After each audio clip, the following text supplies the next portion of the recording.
khususnya di Borneo. Belum lagi yang tersebar di mana-mana di Indonesia dan juga di Malaysia menjadi gembala-gembala sidang. Karena kita memulai dengan misi menjangkau jiwa yang terhilang, beritakan Injil, mengusir setan-setan demi nama Yesus, mendoakan orang-orang sakit, mujizat-mujizat terjadi, orang sakit sembuh, orang lumpuh berjalan, bomo-bomo bisa bertobat. Ada 2 rumah bomo atau dukun itu berubah jadi gereja. Bayangkan itu kuasa Tuhan nyata sekali. Kami masuk ke desa-desa, masuk ke kota-kota, masuk ke Malaysia, dan Tuhan telah menyertai. Bahkan sampai hari ini Tuhan telah menyertai. Nah, sebelum saya sampaikan firman Tuhan, saya ingin istri saya juga cerita sedikit bagaimana kesan dia ketika saya ajak pindah dari kampung dia pergi ke kota Tarakan. Lalu kami sebenarnya tidak punya apa-apa sebenarnya, hanya ada Tuhan Yesus dan mujizatnya. Dan bagaimana dia merasakan memulai sebuah gereja dengan modal 3 orang ini. Mulai Bu Elvi silakan maju, mungkin sekitar 6 menit dia akan cerita pengalamannya. Dan ini akan menolong saudara juga memikirkan tentang memulai gereja baru. Ada suka, ada senang, ada pahit, ada manis, ya. Ya, siapa sini yang suka pahit? Tiada yang suka pahit, tapi kenyataannya kita harus makan pahit juga. Kopi pahit. Kopi pahit. Salam. Salam. Ya, saya ucapkan selamat tahun baru 2025. Semoga di tahun yang baru ini kita semakin semangat, semakin setia mengikuti Tuhan dan melayani Tuhan. Saya mau cerita sedikit bagaimana pengalaman kami ketika merintis sebuah gereja. Kami sudah berada di kampung saya ya, kampung tempat saya dibesarkan. Kami menikah sudah 6 tahun, kemudian 3 tahun. Kami sudah menikah 3 tahun dan punya anak 1 waktu itu. Kemudian saya dalam keadaan hamil 7 bulan. Suami ajak pindah ke Tarakan. Saya karena memang masih bodoh-bodoh waktu itu ya, tidak banyak pertimbangan, saya ikut saja. Saya tidak memikirkan resiko seperti apa kalau dalam keadaan hamil, pindah ke tempat yang baru, tidak ada keluarga, tidak ada teman, tidak ada saudara di sana, tidak ada, bahkan satu suku saya pun tidak ada di Tarakan. Tapi saya juga kurang tahu bagaimana keberanian itu ada dalam hati saya untuk mengikuti suami, dan saya tidak banyak pertimbangan. Memang berat hati untuk karena meninggalkan keluarga, waktu itu masih ada orang tua saya masih hidup, saya harus tinggalkan orang tua. Sementara suku saya aslinya tidak suka merantau ke tempat lain karena ada banyak ketakutan, takut ditipu orang, takut dijahatin orang dan segala macam. Tapi pada waktu itu saya tidak banyak pertimbangan, saya ikut saja dengan suami, dan sampai kami ke Tarakan. 2 bulan kemudian saya melahirkan. Kami belum ada jemaat waktu itu, jadi bisa dibayangkan saya pasien yang tidak ada orang lain yang mengunjungi di rumah sakit. Jadi benar-benar tidak ada keluarga. Jadi kami hanya berharap kepada Tuhan. Ada banyak cerita sampai hanya saya tidak akan menceritakan semuanya. Tapi pada intinya kami melayani Tuhan. Kami merintis gereja baru itu bukan semuanya mulus ya. Karena kami harus menyewa. Kalau ini sudah luar biasa besar. Kami hanya ruangan kecil untuk kami ibadah. Dan tampilan dari luar itu tidak seperti gereja. Sama sekali tidak ada bentuk gereja. Itu hanya rumah. Dan itu seperti kamar gitu ya, kalau dilihat dari luar. Jadi dalam hati saya pernah malam-malam saya keluar, saya memandang ke rumah kami dari tengah jalan karena sepi. Di jalanan saya lihat, kalau kami, dalam hati saya berpikir, kalau kami katakan ini gereja, tidak ada orang yang mau percaya. Karena memang tidak ada penampilan seperti gereja. Tapi bagaimana kami maksud saya mau ceritakan ke orang kalau kami sedang memulai gereja dan kami mau ajak orang untuk mengikuti kami. Bagaimana orang bisa percaya kalau ini gereja, sementara tampilan bangunan sama sekali tidak ada, dan fasilitas di dalam juga sangat minim sekali. Kami tidak punya mimbar seperti ini pun belum punya waktu itu. Hanya ada awalnya alat musik pun tidak ada. Jadi Tapi kami berdoa, setiap hari kami berdoa, Tuhan kirimkan kami jiwa-jiwa, pertemukan kami dengan jiwa-jiwa yang butuh pelayanan. Kami berdoa supaya Tuhan pertemukan kami dengan orang sakit, pertemukan kami dengan orang-orang yang kerasukan setan gitu ya. Karena kalau cari orang yang normal, orang yang sudah kelihatan cantik, gagah, ganteng gitu, belum tentu mereka mau ikut kami. Karena melihat fasilitas kami sangat minim. Sementara di sebelah kami ada gereja besar, sudah bangunan cantik, besar, jemaatnya besar juga. Dan kalau kami katakan ini gereja, tidak akan ada orang mau percaya. Jadi kami memulai dengan, dan benar Tuhan kirimkan orang-orang yang mau dilayani. Awal-awal itu anak-anak muda, orang yang bekerja di toko. Kami juga jalan, kalau kami ke toko, sekalian penginjilan dengan pegawai toko dan segala macam, kenalan dengan orang, ketemu orang di kandang ayam. Kami bapak penginjilan, kemudian ajak mereka ikut di gereja kami. Kami kasih tahu kalau ini organisasi gereja Sidang Jemaat Allah dan baru ada di Kalimantan Utara, baru ada di Kota Tarakan.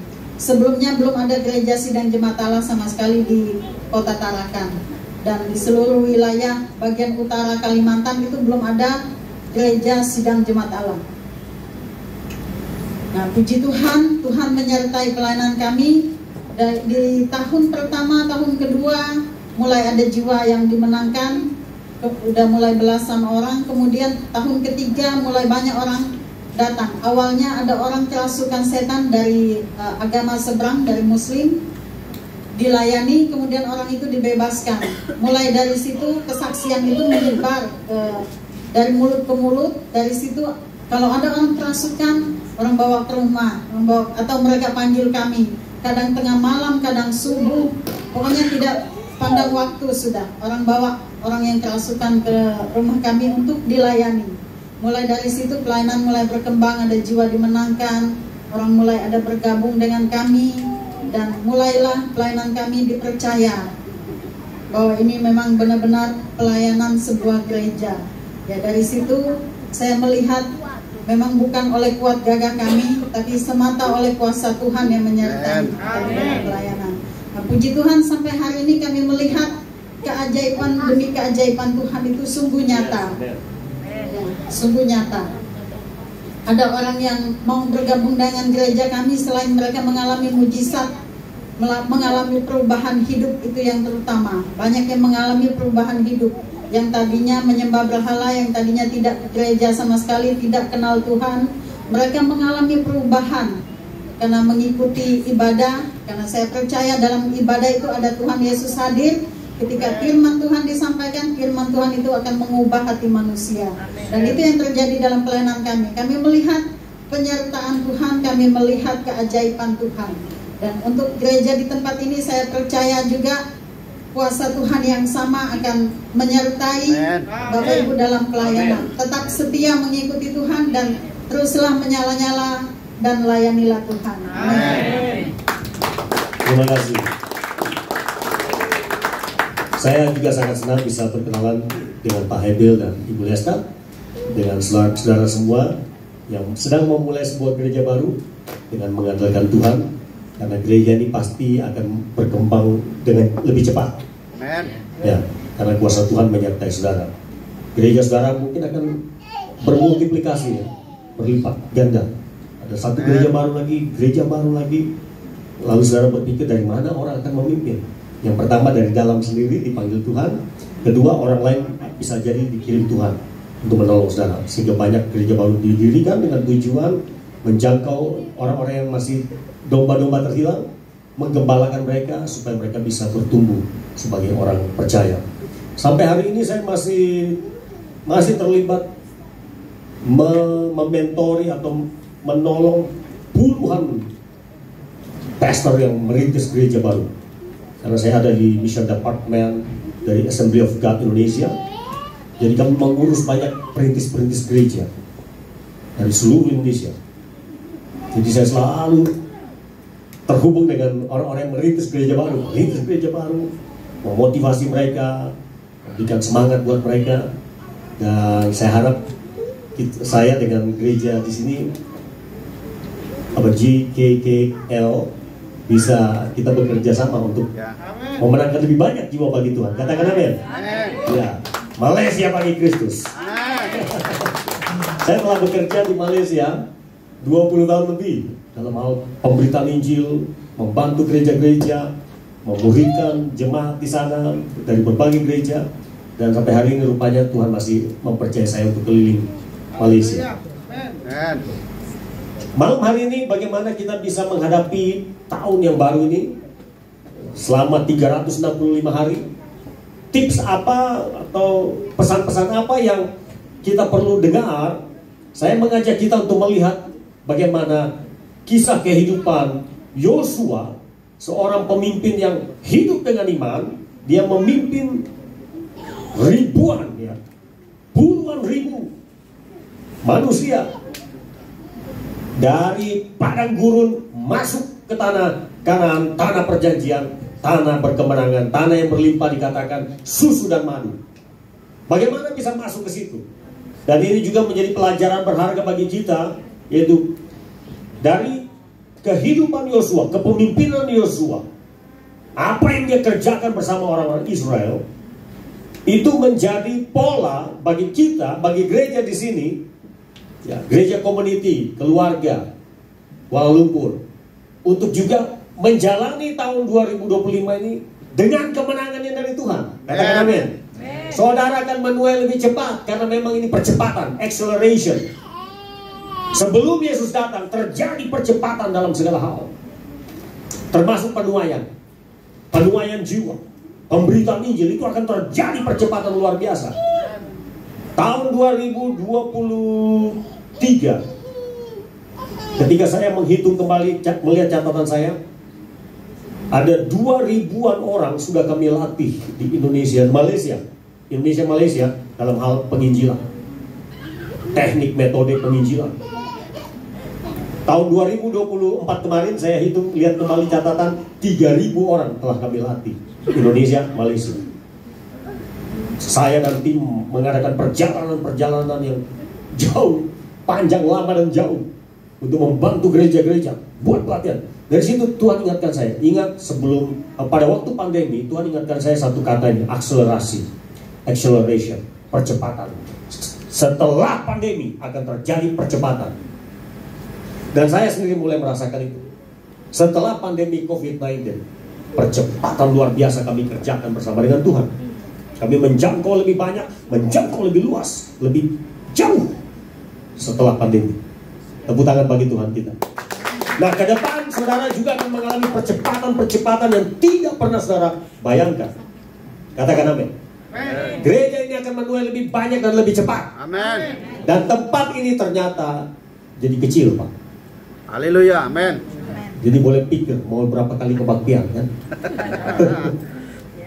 Ada tempat bangunan kami kecil, kami bongkar itu, sisakan dia punya lantai dengan dinding belakang, dinding depan, lalu kami kasih lebar dia untuk kapasiti 400 orang.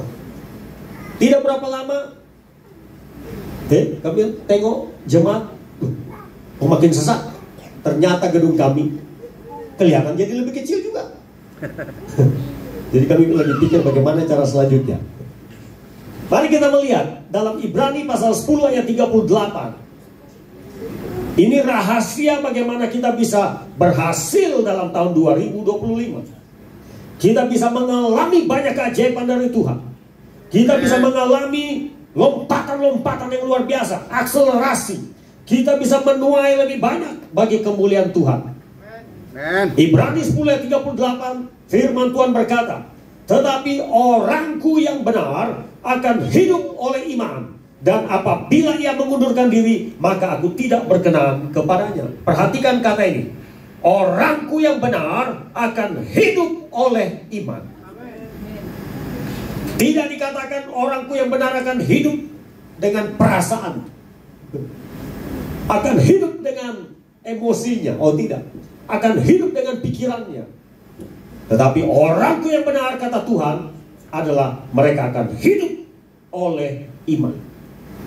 Living by faith. Hidup dengan iman. Hidup dengan percaya. Percaya kepada siapa? Percaya apa? Percaya kepada Tuhan dan firman. Percaya ke eksistensi daripada Tuhan Allah kita yang maha kuasa, maha hadir, maha melakukan segala sesuatu, yang sanggup menyediakan apa yang kita perlukan. Kita percaya kepada penyertaannya, kepada janji-janji Tuhan. Itu yang dikatakan, orangku yang benar akan hidup oleh iman. Saya telah melakukan ini, mengaplikasikan dalam hidup saya.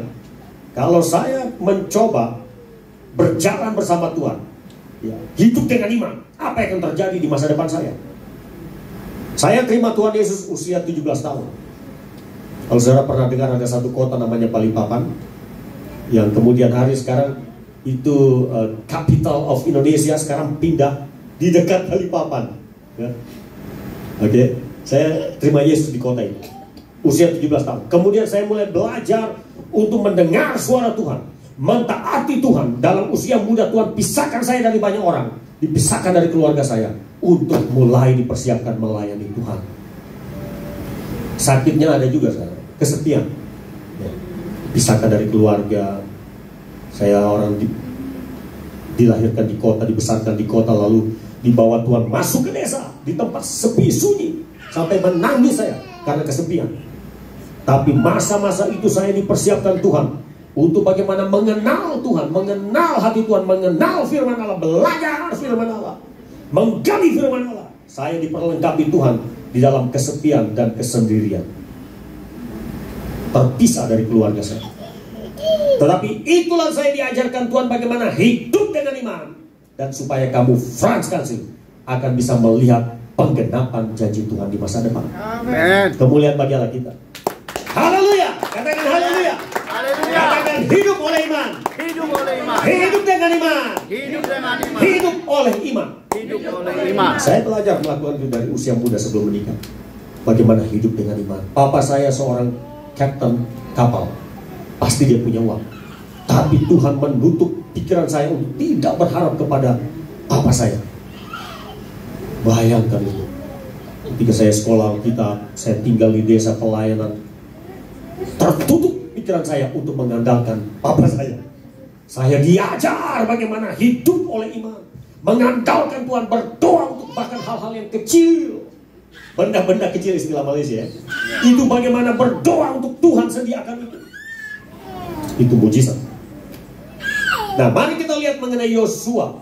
Kenapa Yosua menjadi seorang pemimpin yang berhasil dan tidak ada catatan celah kesalahan dari Yosua?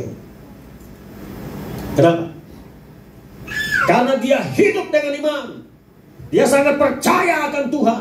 Dia percaya kuasa Tuhan. Dia percaya penyertaan Tuhan. Dia percaya bahwa Allah menyediakan apa yang dia perlukan. Amen. Dalam Yosua pasal 1 ayat 9, pasal 1 ayat 1 sampai 9, saudara akan melihat bagaimana suara Tuhan datang kepada Yosua dan pesan Tuhan kepada Yosua, dan kemudian Yosua menerapkan, mengaplikasikannya, lalu akhirnya dia jadi orang berhasil. Dia jadi pemimpin yang berhasil. Mari kita lihat dalam kitab Yosua. Boleh tolong tampilkan? Bisa tampilkan? Oke. Ayat Alkitab. Kita lihat ayat Alkitab terlebih dahulu. Kitab Yosua pasal 1 ayat 1 sampai 9. Tidak kamu copy paste. Oke. Sesudah Musa hamba Tuhan itu mati, berfirmanlah Tuhan kepada Yosua bin Nun abdi Musa itu demikian. Hambaku Musa telah mati. Sebab itu bersiaplah sekarang, seberangilah sungai Yordan ini engkau dan seluruh bangsa ini menuju negeri yang akan kuberikan kepada mereka, kepada orang Israel itu. Setiap tempat yang akan diinjak oleh telapak kakimu, kuberikan kepada kamu, seperti yang telah kujanjikan kepada Musa. Dari padang gurun dan gunung Libanon yang sebelah sana itu sampai ke sungai besar, yakni sungai Efrat, seluruh tanah orang Het, sampai ke laut besar di sebelah matahari terbenam. Semuanya itu akan menjadi daerahmu. Saudara coba bayangkan, kalau Tuhan berbicara kepada Pastor Hebel, Ibu Lesta, dan jemaat di sini, Tuhan tidak berbicara tentang sungai Het, Efrat, ya, tanah orang Het. Tuhan bicara pasti tentang semenanjung. Katakan amin. Amin. Tuhan bilang, semua semenanjung ini diberikan kepadamu. Haleluya. Jelajahi, jalani. Dikatakan ayat 5, seorang pun tidak akan dapat bertahan menghadapi engkau seumur hidupmu. Seperti aku menyertai Musa, demikianlah aku akan menyertai engkau. Aku tidak akan membiarkan engkau dan tidak akan meninggalkan engkau. Katakan haleluya. Haleluya. Kuatkan dan teguhkanlah hatimu, sebab engkaulah yang akan memimpin bangsa ini memiliki negeri yang kujanjikan, dengan bersumpah kepada nenek moyang mereka untuk diberikan kepada mereka. Oh haleluya. Kalau Tuhan janji kepada Pastor Hebil, Ibu Lesta dan jemaat ini, pasti dia akan katakan begini, aku memberikan engkau apa? Bangsa ini memiliki negeri yang kujanjikan, yaitu semenanjung. Amin. Amin. Tepuk tangan bagi Allah kita. Ya. Memiliki negeri semenanjung, ya. Ada banyak kota-kota, ada berapa provinsi di sini. Ayat 7. Hanya kuatkan dan teguhkanlah hatimu dengan sungguh-sungguh. Bertindaklah hati-hati sesuai dengan seluruh hukum yang telah diperintahkan kepadamu oleh hambaku Musa. Janganlah menyimpang ke kanan atau ke kiri supaya engkau beruntung kemanapun engkau pergi. Janganlah engkau lupa memperkatakan kitab Taurat ini, tetapi renungkanlah itu siang dan malam, supaya engkau bertindak hati-hati sesuai dengan segala yang tertulis di dalamnya. Sebab dengan demikian perjalananmu akan berhasil dan engkau akan beruntung. Kemuliaan bagi Allah kita. Siapa di sini mau hidupnya berhasil? Saya kalau ditanya begitu, saya katakan saya mau berhasil. Saya mau berhasil. Ya. Hanya orang bodoh yang tidak mau berhasil, yang berkata saya mau jadi orang gagal. Itu bodoh itu. Ditanya mau berhasil atau gagal? Saya suka jadi orang gagal. Nah itu namanya there is something wrong in your mind. Saya pernah tanya orang gila yang saya layani, rambutnya panjang, saya cukur rambutnya. Saya boleh cukur, ya gitu.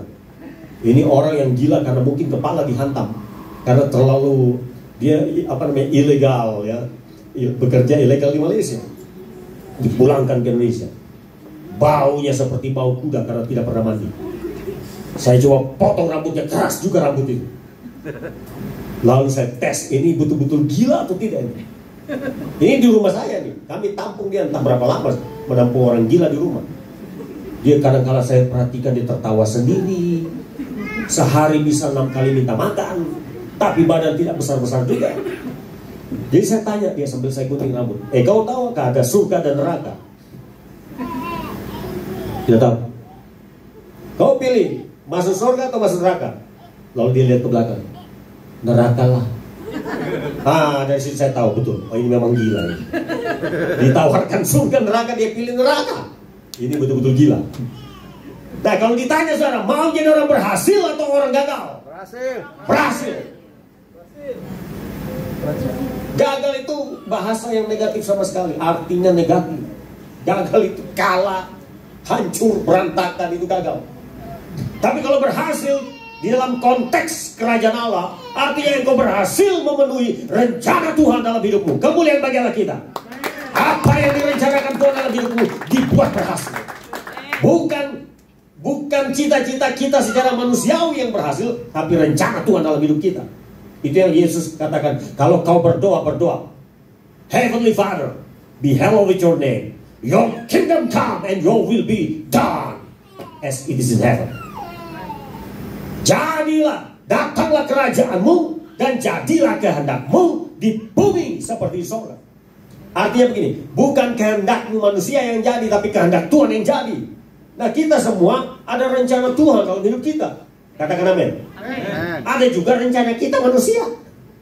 Nah sekarang mana yang mau jadi? Rencana Tuhan atau rencana kita? Rencana Tuhan yang harus jadi dalam hidup kita. Karena doa Bapa kami jelas, berdoa supaya kehendakmu jadi di bumi. Kehendakmu, bukan kehendak saya. Kehendak Tuhan yang jadi. Nah, saudara jangan takut, walaupun saudara punya cita-cita, is okay. Berdoa supaya cita-citamu digenapi. Tapi pada prinsipnya, kehendak Tuhan yang terbaik bagi hidupmu. Amen. Dan biarlah kehendak Tuhan itu yang jadi dalam hidupmu seperti kehendak Tuhan jadi di surga. Kemuliaan bagi Allah kita. Nah, saudara, mari kita lihat yang pertama, belajar dari iman Yosua supaya kita juga ikut berhasil. Yosua mendengar dan mendapatkan panggilan Tuhan. Mendengar suara Tuhan, mendengar firman Allah adalah persyaratan untuk bisa jadi orang berhasil. Kalau orang dunia punya cara untuk berhasil, itu orang dunia dengan caranya, dan ujung-ujungnya tetap tidak selamat. Ujung-ujungnya sia-sia. Betul? Tapi kita yang di dalam Kristus, kita punya cara yang berhasil menurut Tuhan, caranya Tuhan. Yosua bisa menjadi orang berhasil karena dia bisa mendengar suara Tuhan dan dia mendapatkan panggilan Tuhan.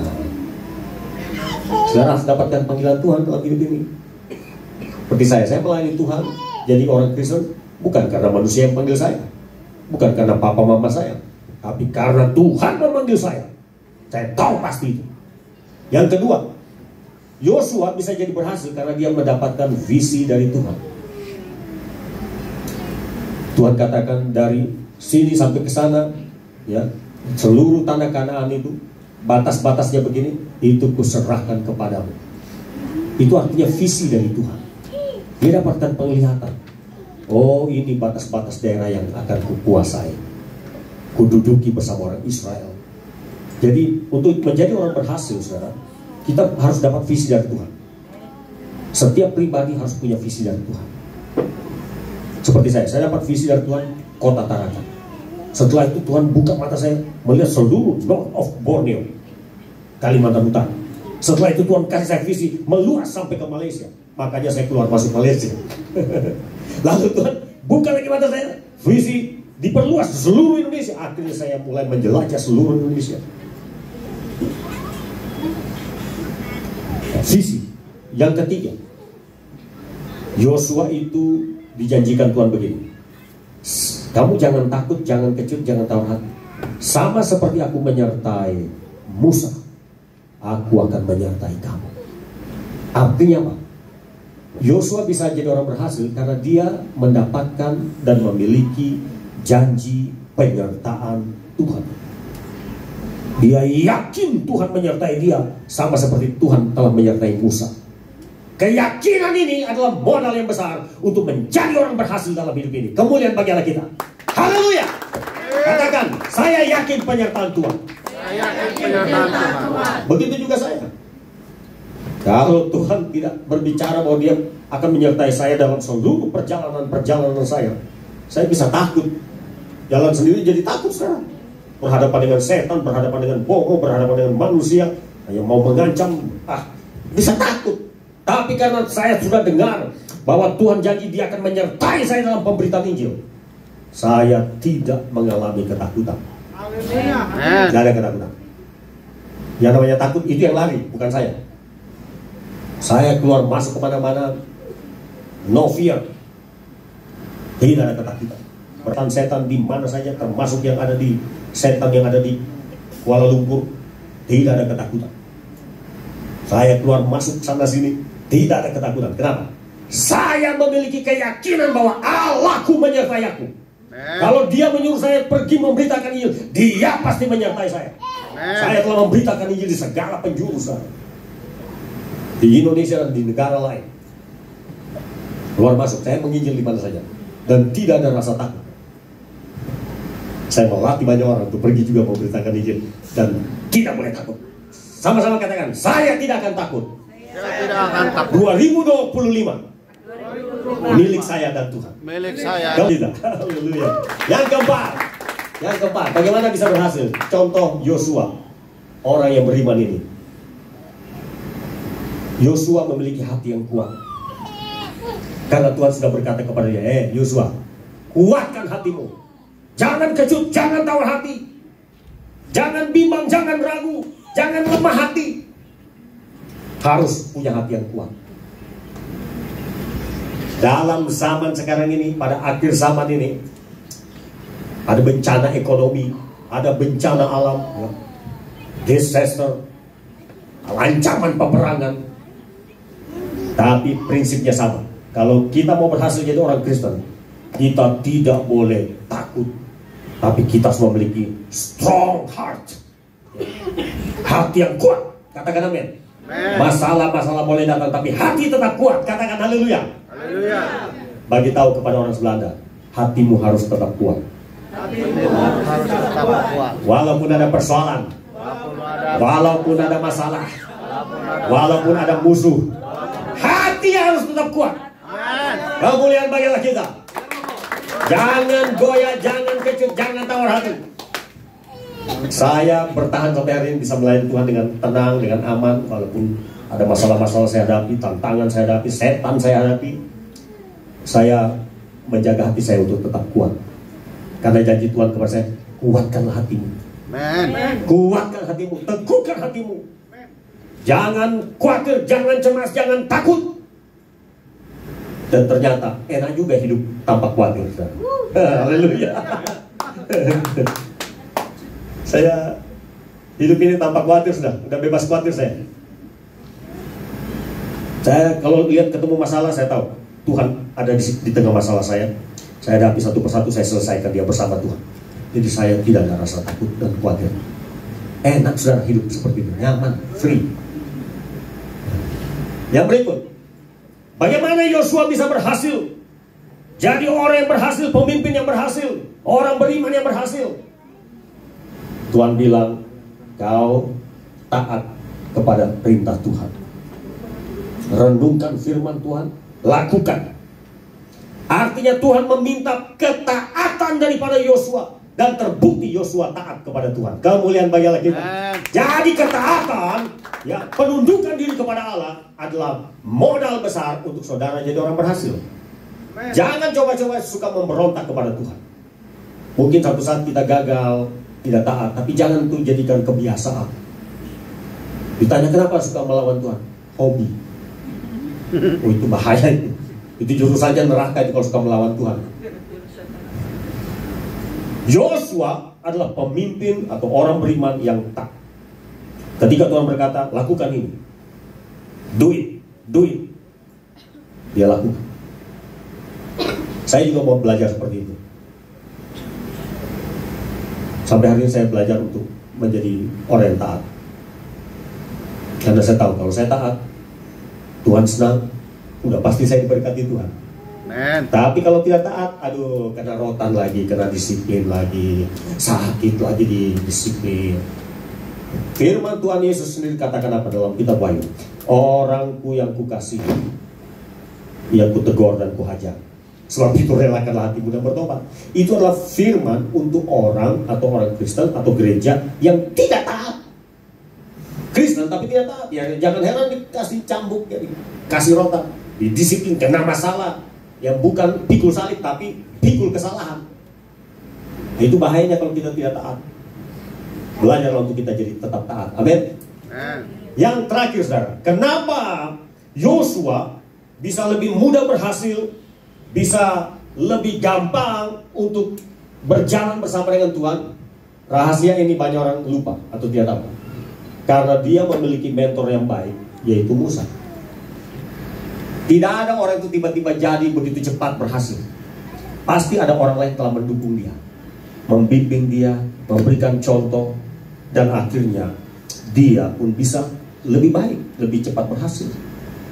Mentor atau pembimbing, penolong yang mengarahkan, memberikan semangat seperti Musa telah berfungsi sangat luar biasa dalam kehidupan Yosua. Dan di gereja saudara, gembala sidang saudara adalah mentor, pembimbing, pembina yang mengarahkan, memberikan nasihat. Kalau perlu ditegur, ditegur demi kebaikan. Jadi terimalah seorang mentor dalam kehidupan saudara. Katakan amin. Ya, seorang gembala sidang adalah bapak bagi saudara, bapak rohani. Taati dia. Kenapa? Dengan cara mentaati dia, saudara mentaati itu Tuhan. Kecuali mentor atau gembala mengatakan mari kita mencuri. Nah, jangan. Iya kan? Mari kita korupsi. Jangan. Atau mari kita berbuat jahat. Jangan ikuti. Tinggalkan itu saudara. Tapi kalau mentor itu melaksanakan firman Allah, mengarahkan kita kepada jalan yang benar, memberikan kita nasihat-nasihat, bahkan teguran-teguran, maka ikuti, terima saja. Karena itu Tuhan kirim supaya sama seperti Yosua bisa menjadi orang yang berhasil. Oleh karena sebenarnya dia sudah dibimbing selama 40 years. Siapa yang bimbing Yosua? Tidak ada yang lain, hanya Musa yang bimbing dia. Dia sudah mengikuti Musa puluhan tahun. Dia melihat contoh Musa puluhan tahun.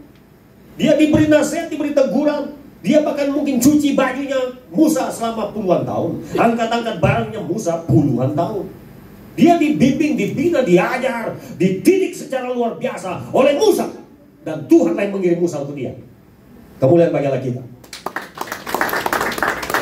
Saya punya banyak mentor, saudara. Dari Indonesia, dari Amerika, dari Australia. Banyak. Mereka itu tidak selalu datang kepada saya, tapi setiap kali datang beri saya semangat, mendorong saya. Ada yang tanya, kamu perlu apa? Wah, itu biasa. Ada orang Australia tanya, apa yang bisa kami buat untuk kamu, untuk bantu kamu? Bayangkan sampai ditanya begitu. Ada orang Amerika lagi, itu mentor saya. Dia biasa kasih saya buku-buku rohani. Dia ajak saya ikut seminar-seminar, dibiayai semua. Dia pernah tanya, Frans, saya lihat kamu ini kerja terus. Kamu ada ke holiday dengan istrimu? Saya bilang nggak ada. Karena zaman dulu saya tinggal di kampung, sampai nggak tahu itu namanya holiday.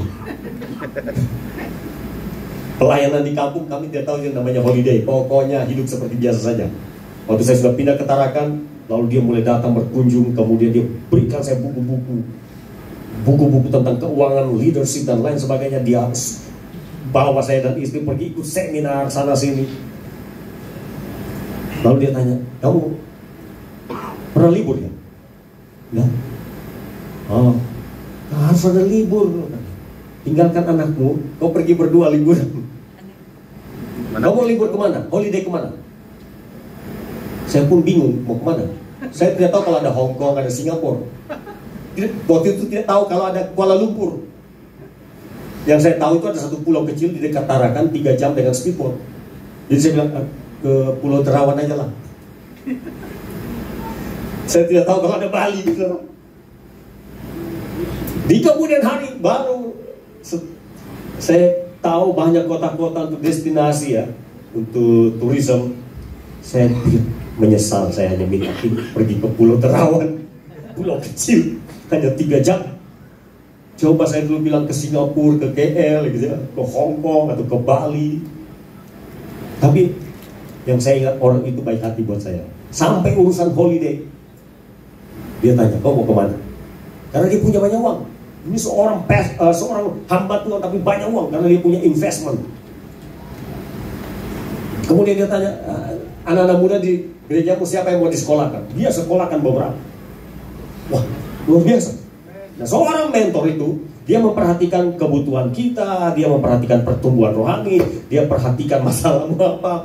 Kemudian bisa jadi dia perhatikan kalau perlu uang, dia kasih uang. Itu kalau mentor punya duit, punya uang. Sebenarnya beberapa dari saudara sudah jadi mentor buat teman-teman yang lain, bukan? Ya, kamu bagaimana? Pinjam 100. Ya. Kamu perlu apa? Perlu diantar jemput kah? Perlu dibawa kemana? Saya bantu kamu. Pokoknya orang-orang yang membantu saudara itu kalau dia sering-sering lakukan itu atau berulang-ulang kali, dia diperhatikan kebutuhan kita. Dia sebenarnya tanpa sadar dia sedang berfungsi sebagai mentor. Kalau dia berpikir tentang orang ini bagaimana dikembangkan, dimotivasi, dibesarkan sedemikian rupa, itu mentor itu. Mungkin dia tidak katakan saya mentor, dan saudara juga mungkin tidak sadar kalau dia mentor. Yang penting seperti Musa kepada Yosua. Yosua itu bisa berhasil dengan lebih mudah karena memang sudah dimentori oleh Musa, sudah dididik, diajar, dinasihati, macam-macam saudara. Jadi kalau saudara mau berhasil, Tuhan akan kirim mentor. Sudah pasti. Nomor 1 gembala saudara adalah mentor yang luar biasa bagi saudara. Kemuliaan bagi Allah kita. Jadi saudara perlu dukung gembala sidang, pastor di gereja saudara, pemimpin-pemimpin di gereja, dukung mereka karena mereka sedang mementori kehidupan saudara. Ya, menolong saudara tanpa saudara sadari. Dukung mereka, doakan mereka, katakan amin. Amin. Saya sudah dibantu, dibina oleh banyak orang Indonesia dan luar negeri. Jadi kalau saya ingat, saya ini hasil pertolongan banyak orang. Saya ini hasil daripada pertolongan banyak orang. Istri saya tahu benarnya. Saya terhubung dengan banyak orang dan mereka sebagian menolong saya. Nah, 6 hal ini. Yang pertama apa tadi? Baik. 1, kita baca. Mendengar dan mendapatkan panggilan Tuhan. 2, memiliki visi dari Tuhan. 3, memiliki dan meyakini janji penyertaan Tuhan. 4, harus memiliki hati yang kuat. 5, taat kepada perintah Tuhan. 6, memiliki mentor yang baik, yaitu Musa. Mentor ini mungkin usianya sama. Ada juga mentor yang mungkin usianya di atas kita pada umumnya. Tapi ada juga mentor itu orang-orang yang menolong kita, membina kita, untuk membesarkan kita, usianya jauh lebih muda, tapi mereka berkualitas ya. Mereka punya quality tertentu. Jadi Tuhan akan menolong kita. 6 hal ini modal untuk menjadi orang berhasil. Tepuk tangan bagi Tuhan. Mari kita berdoa.